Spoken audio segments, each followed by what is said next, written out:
Once there was a boy named Arif who struggled terribly with his studies. No matter how many times he sat at his desk, he couldn't concentrate.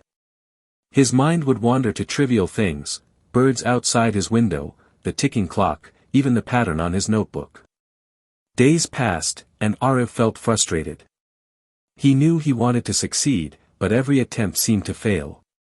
His parents tried to help, scolded him, and encouraged him, but nothing seemed to work. Arif started feeling hopeless, believing that maybe he was just not made for studying. One afternoon, while wandering aimlessly in the nearby park, Arif noticed an old man sitting under a large banyan tree. The man had a calm presence and a gentle smile. Something about him made Arif stop and sit nearby. After a few minutes, the old man spoke, "You seem troubled, young one. What's on your mind?" Arif hesitated but then poured his heart out. "I can't focus, sir. I try to study, but my mind keeps wandering. I feel like I'll never SUC." The old man nodded knowingly and said, "Let me tell you a story." He began, "Once, there was a river that wanted to reach the ocean. Every day, it tried, but rocks and fallen trees kept blocking it. The river grew impatient and tried to rush, but the obstacles only made it stumble.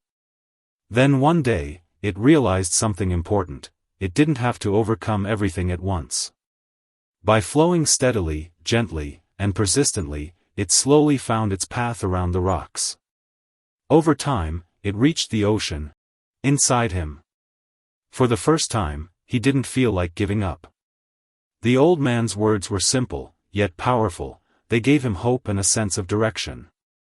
The next day, Arif tried something new. He set small goals: read one page, solve one question, focus for 10 minutes. He took breaks, but always returned. Days turned into weeks, and gradually, he noticed his focus improving. The distractions that once overwhelmed him seemed smaller. He learned to be patient with himself and consistent in his efforts. Months later, Arif became disciplined, confident, and motivated.